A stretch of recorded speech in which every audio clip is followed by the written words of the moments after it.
안녕하세요. 집사TV의 집사입니다. 지난번에 제가 이제 세포 잘면사 apoptosis에 대한 메커니즘을 올렸죠. 그래서 이거에 관련된 FDA approveden 그런 약이 있어요. 그래서 이름이 venetoclax라고 하는데 그 메커니즘을 제가 설명드렸으니까 이 약에 대한 메커니즘도 너무 쉽게 설명드릴 수 있을 것 같아서 이제 약물 작용 기준 정리 시리즈의 하나로 이제 추가를 해봤습니다. 그래서 오늘 공부해볼 drug 이름은 한국말로는 베네토클락스 이렇게 부르고 영어로는 venetoclax 이렇게 부르고요. 그 apoptosis를 유도하는 약입니다. 이미 메커니즘이 나왔죠.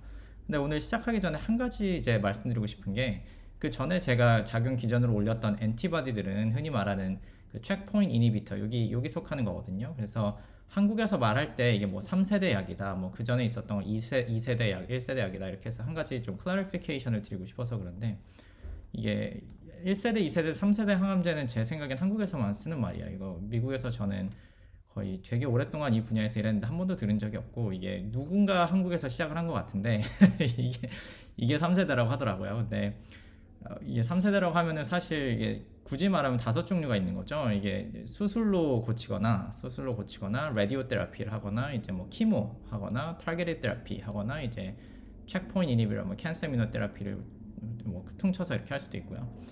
이렇게 5종류로 나누는 거고 이제 한국에서는 이게 1세대다. 키모가 1세대, 타겟ted 테라피를 2세대, 뭐 체크포인트를 3세대 이렇게 말하는데 엄밀히 말하면 이렇게 말하면 안 될 것 같고요. 왜냐면 단계가 더 많기 때문에 그래서 그냥 키모, 타겟의 체크포인트로 이제 사람 말을 하는 게 사실 공식 용어고요.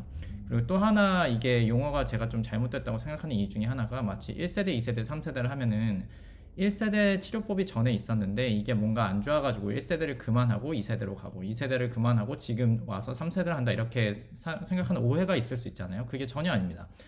우린 지금도 라디오 테라피를 하고요. 지금도 키모를 하고 지금도 타겟 테라피를 하고 지금도 체크포인트 이니비터를 씁니다. 그래서 3세대가 나왔다고 해서 이 앞에 있는 뭐 1세대, 2세대 뭐 그 전 세대의 그런 치료 방법들이 안 쓰이는 게 아니에요. 전혀 아니고요. 그 전에 치료 방법으로 잘 안 됐던 질병들이나 전에 치료 방법으로 좀 한계가 있었던 질병들이 이제 체크포인트 이니비터로 추가적으로 이제 하려고 하는 거죠. 3세대라고 하면 2세대보다 좋다 이렇게 하면 그건 전혀 아니에요. 각각의 치료법상 장단점이 있고 환자의 상황에 따라서 최선의 치료법을 찾는 겁니다. 이해 가시죠? 그래서 그거를 한번 말씀드리고 싶었고 오늘 말씀드린 베네르클락스는 그래서 이 타겟ted 테라피예요. 이 타겟ted 테라피는 이제 우리가 유전자 발현 양상을 볼 수 있게 되니까 특정 유전자가 어떤 질병에서 막 많이 발현되거나 줄어들거나 해서 그게 질병을 일으키는 원인 인자로서 밝혀진 케이스가 있겠죠. 그러면은 그 타겟만 이제 우리가 목적으로 하겠다 해서 타겟리드 테라피예요. 이제 오늘 같은 경우는 스몰 모레큘인데 뭐 꼭 스몰 모레큘에 한정되진 않습니다. 타겟리드 테라피가. 어쨌든 오늘 하려는 그 카테고리는 여기 속해 있다. 그리고 1세대, 2세대, 3세대는 제 생각에는 한국에서만 쓰는 말이고 누군가 기자님이나 아니면 어떤 과학자님께서 이거를 설명하기 쉽게 하기 위해서 뭐 완전 틀린 말은 아니니까 이렇게 세대를 좀 나눠주는 경향이 있는데 실제 뭐 공식적인 용어라고 보기엔 좀 힘들다 이렇게 말씀을 드릴게요. 그래서 이제 사실 오늘 슬라이드는 되게 적어요. 적은데 왜 적냐면 기존에 제가 좀 정리를 했기 때문이죠. 그래서 오늘 하는 약 베네르클락스는 이제 스몰 몰레큘에 이제 속하는 거고 그 전에 제가 종종 올렸던 건 이제 라지 몰레큘에 해당하는 엔티바디였죠. 그래서 이 구별은 만약에 궁금하시면 요거를 그냥 찾아서 보시면 되고요. 근데 뭐 이게 너무 길다면 요 부분만 찾아 들으시면 돼요. 뭐 몇 분 하지 않는 요 부분만 찾아 들으시면 되고 뭐 오늘 내용을 이해하는데 이거는 필요하지는 않습니다. 근데 그냥 좋은 배경 지식이 되는 거고 오늘 내용을 이해할 때 이 두 번째 파트, 이제 세포 자멸사라는 메커니즘 자체는 필요해요. 제가 이 영상 바로 직전에 올렸던 거거든요. 그래서 apoptosis를 매개하는 몰레큘이 BCL2고 venetoclax가 directly target하는 게 이 BCL2거든요. 그래서 거기 뭐 signaling pathway가 어떻게 조절되는지는 제가 이 영상에서 자세하게 설명드렸으니까 만약에 본인이 좀 자세한 메커니즘을 이제 apoptosis부터 원한다 하면 이것부터 보고 오셔야 돼요. 그래서 오늘은 이거를 안다고 가정을 하고 제가 바로 넘어갑니다. 그래서 메커니즘이 이 한 페이지가 다예요. 그래서 mechanism of action of venetoclax, targeting BCL2, BCL2 타겟하는 거고 그 전에 apoptosis 메커니즘 제가 말씀드린 거 보여드리면 오른쪽이 이제 그 다운스트림이죠. 보면은 이게 셀 멤브레인 이 바깥쪽에 있고 요 안에 있는 게 이제 마이토콘드리아죠. 이렇게 해서 마이토콘드리아가 있는 거고 이거 지우겠습니다. 이렇게 셀이랑 요 멤브레인은 셀 멤브레인이 아니라 마이토콘드리아라는 걸 말씀드리려고 한 거고 한번 지울게요. 펜 이렇게인가요? 지웠습니다. 그래서 그 apoptosis를 이니시에이션 하는 메커니즘이 이 백스랑 백이 제가 말씀드렸죠. 그 마이토콘드리아의 아우터 멤브레인에 빵꾸를 뚫어서 그걸 MOMP라고 한다 그랬죠. Mitochondrial Outer Membrane Permeabilization. 빵꾸를 뚫어서 마이토콘드리아 안쪽에 있는 여기 밑에도 멤브레인이 하나 더 있죠. 그래서 두 개의 멤브레인 사이에 들어있는 사이토크롬 C를 바깥으로 릴리즈한다. 이 릴리즈하면은 이게 뭐 apoptose을 형성해서 그 다운스트림으로 캐스페이스를 액티베이트 시키면 그게 이제 DNA를 잘라가지고 apoptosis를 일으키는 거고 옛날에 그래서 그 DNA 잘린 거를 그냥 젤 내려가지고 DNA가 막 타타타 이렇게 밴드가 사다리처럼 떼떼떼떼 잘려 있으면 이게 apoptosis가 나왔다라는 그런 굉장히 옛날에 이런 식으로 진짜 실제로 디텍션을 했거든요. 그래서 이게 말씀드렸던 apoptosis의 메커니즘이었고 그래서 그거의 upstream regulator가 있었죠. 여기 보면은 지난번 그 프레젠테이션에서 보여줬던 게 이제 BH3 only 모레큘 중에 대표적인 얘가 빔이고 오늘의 타겟은 BCL2죠. 그래서 평소에는 이제 백스랑 백이 이제 빔이랑 합쳐지면 이게 액티베이션이 되니까 BCL2가 이니비터죠. apoptosis의 이니비터인 BCL2가 빔을 이제 sequester 시켜서 이제 이니비션 시키고 있었죠. 이니비션 시키고 있다가 이제 빔이 릴리즈 되면은 이제 여기 이렇게 해서 액티베이션이 되는 거고 이 상황은 이제 BCL2 덕분에 apoptosis가 막혀 있는 거죠. 우리가 원하는 거 apoptosis를 인듀스 시켜야겠죠. 그렇죠? 이해가시죠? 그래서 등장한 게 베네로클락스고 베네로클락스가 보면은 빔이랑 BCL2랑 인터랙션 하는 곳에 여기 껴들어가가지고 껴들어가서 빔을 릴리즈해서 apoptosis를 릴리즈 시킵니다. 그렇죠. 그래서 지난번 그 프레젠테이 그 바로 그 전 영상에서 보여드린 게 그 apoptosis를 설명하는 모델이 두 개가 있다고 그랬죠. 이거 같은 거는 그 두 개 중에 그거죠. 액티베이션 모델이죠. 백스랑 백은 가만히 있는데 이제 빔이 액티베이션을 시키는 거고 그 빔이 액티베이션을 되는 걸 막는 게 이제 BCL2가 막고 있었는데 저희 같은 경우는 베네르클락스가 이 BCL2 이니비터죠. 결국 베네르클락스는 이니비터의 이니비터예요. 이게 항상 이런 식인데 헷갈리게 되는데 베네르클락스는 BCL2에 바인딩함으로써 빔을 릴리즈 시키고 빔이 릴리즈 되면은 백이랑 백을 액티베이션 시켜서 이제 apoptosis를 인듀스 할 수 있겠죠. 그래서 이게 캔서에서 일어나면 이제 캔서 셀이 이제 죽기 시작하는 거죠. 이해가시죠? 그래서 굉장히 어떻게 보면은 그 apoptosis 메커니즘을 그 전에 그 보신 영상에서 이해할 수 있으면 그냥 바로 나오는 결론입니다. 그렇죠? 이거 한번 또 클린을 해볼까요? Raise pen.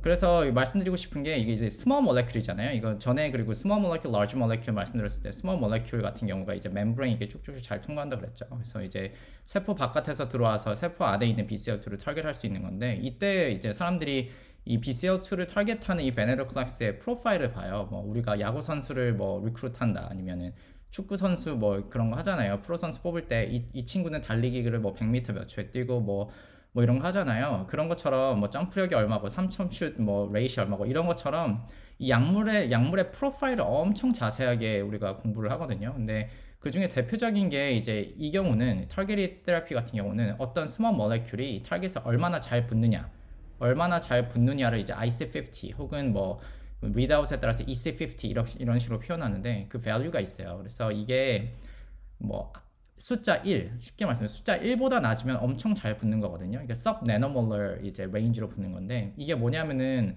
이 베네로클락스가 타겟에 붙어서 이니비 시키는 게 50% 이제 그거보다 농도가 엄청 낮으면 못 이니비션 시키겠죠. 그래서 농도를 이제 순차적으로 올려가지고 어떤 농도에 도착했을 때 BCL2가 50% 이니빗 되고 더 올라가면 이제 100% 이제 가까이 이니비션 되겠죠. 그랬을 때 이게 50% 이니비션 되는 그 농도예요. 이해가시죠? 결국에는 이 숫자가 낮으면 낮을수록 특정 몰레큘이 타겟에 잘 붙는 겁니다. 근데 이게 1 이하면은 쉽게 말해서 굉장히 포턴시가 높은 거예요. BCL2 이니비터인 베네로클락스의 애피니티는 뭐다? 0.01이다. 10 피코몰러 레벨이죠. 이거 거의 스몰 몰레큘 중에 프로파일이 굉장히 좋은 거예요. 굉장히 좋은 거고. 그래서 제가 말씀드린 건 이건 이미 FDA 어프로가 됐고 이런 밸류 말고도 다른 프로퍼티스가 되게 약으로서 굉장히 성공적인 스몰 몰레큘이에요. 이해가시죠? 그리고 또 약간 스몰 몰레큘에 이건 약간 다른 얘기일 수 있는데 이게 단점이 있다면 이제 BCL2도 제가 전 그 프레젠테이션에서 말씀드린 게 패밀리가 하나가 아니라 여러 개죠. 여러 개가 되게 비슷한 호몰로지를 가진 프로틴인데 BCL2 말고도 우리가 원하는 건 베네로클락스가 BCL2에 붙어야지 뭐 다른 데 붙으면 안 되겠죠. 빔에 붙거나 뭐 백스에 붙거나 이 경우는 다른 그런 패밀리에 붙으면 안 되겠죠. 이해가시죠? 그래서 이 프로파일도 보면은 BCL2에는 잘 붙는데 뭐 BCL XL, BCLW 같은 MCL1 이런 데는 잘 안 붙는다. 그래서 굉장히 BCL2 스페시픽해요. 이걸 또 왜 말씀드리냐면 혹시 이 관련 분야에 계신 분이나 뭐 오시려는 분이 있으면 이 분야에서 이제 BCL2 관련된 이니비터로 지금 사람들이 진행을 계속 해왔고 이게 결국 어프로브가 됐지만 여러 가지 컨텐더들이 있었는데 그중에 대표적인 게 이제 나비로 클락스라는 친구가 있었는데 이 경우는 BCL2 말고도 다른 애들도 같이 타겟하거든요. BCL XL이나 다른 애들도 같이 붙다 보니까 여기 보시면 BCL2는 0.01인데 이건 48이죠. 그러니까 BCL2는 잘 붙고 이제 BCL XL은 잘 안 붙는데 나비르 클락스 같은 경우는 다른 데도 좀 잘 붙는 경향이 있었어요. 결국에는 그러니까 프로파일이 좀 안 좋죠. 실제로 그래서 클리니컬 트라이얼을 했는데 뭐 여러 부작용들이 일어납니다. 제가 뭐 이게 부작용도 한번 부작용의 리스트도 되게 다양한데 자주 나오는 부작용 같은 거 좀 정리해 볼 수 있는 기회가 있으면 좋겠어요. 근데 이 경우 같은 경우는 그 트롬보사이토피니아라고 우리가 말하는 그 혈소판이죠. 혈소판이 우리 몸에 줄어드는 그런 현상이 있어요. 이게 이유를 정확히 모를 때가 많은데 이런 약을 맞았을 때 혈소판이 줄어들면 이제 피가 잘 안 멈추는 거죠. 이게 정도에 따라서 굉장히 심각한 질병이 될 수도 있는데 여러 부작용이 발견돼서 지금 아직 클리니컬 트라이얼을 하고 있지만 아직 이 베네루클락스보다 얼마나 잘 될지는 굉장히 의문스러운 상황인 거죠. 그래서 제가 말씀드렸던 건 이 메커니즘 말씀드렸고 그리고 이 메커니즘에 관련해서 이 BCL2 이니비터인 베네루클락스가 얼마나 그 프로파일이 좋았는지를 좀 말씀드렸고요.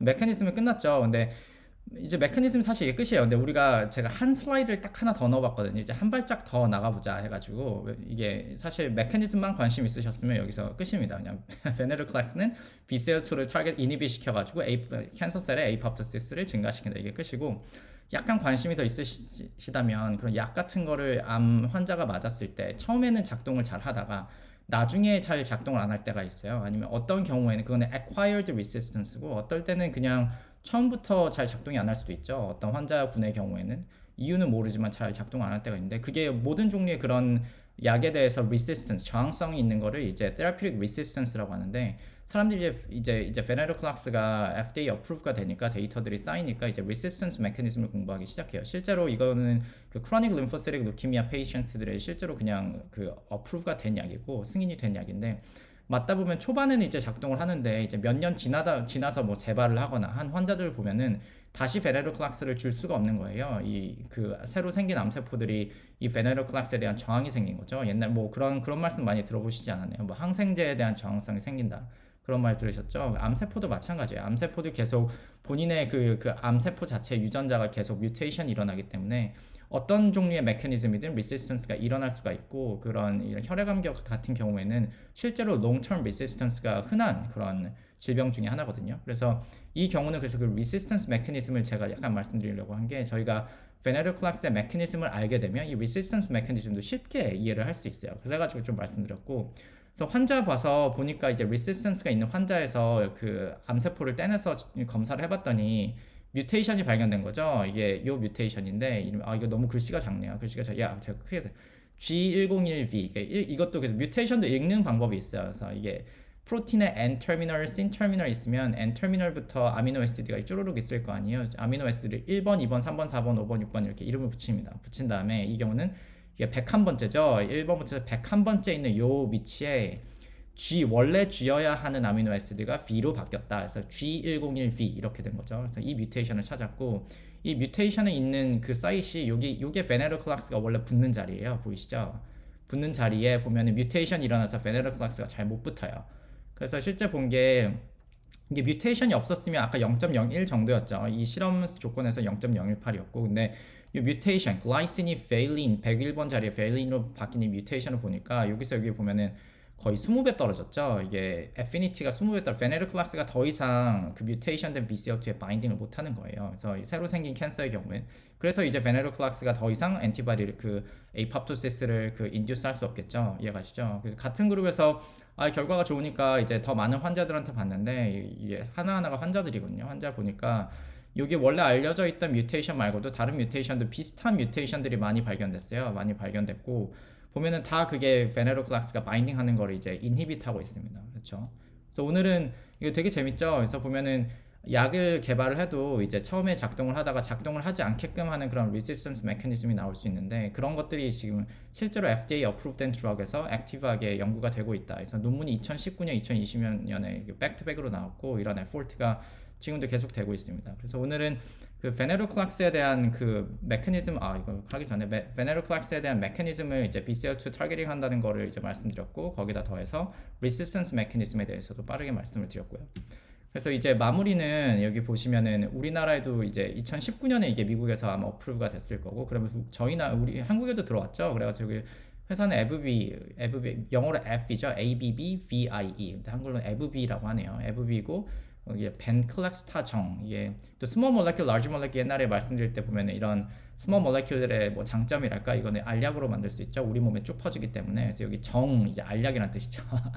알약이고 국내 허가됐고 여기 뭐 했다. 근데 그래서 여기 보면 제가 찾아봤는데 26시간 정도 우리 몸에 이제 half-life로 존재를 하고요. 그래서 orally bioavailability에서 먹기도 좋고 이런 상황이고, 제가 이거의 기사에 한 약간 확대를 해봤는데 한번 읽어보셔도 좋을 것 같아요. 왜냐하면 제가 이런 기사 보면은 좀 부정확하거나 뭐 이런 것들 많은데, 제가 일부러 기자님 성함을 붙여놨죠. 전 이 기자님 모르는데 너무 정확하게 적어주셔가지고 제가 약간 이거는 어프리시에이트를 하기 위해서 기자님 성함을 적어놨고, 여기 보면 한번 이것만 읽고 끝내죠. 벤클락스타 정은 혈액 속 림프구가 현저히 증가하는 만성 림프구성 백혈병 CLL이죠. 크로닉 림포시틱 루키미아죠. 세포 자멸사 에이팝토시스를 저해하는 BCL2의 단백질을 과도한 발현을 억제한다. 그렇죠.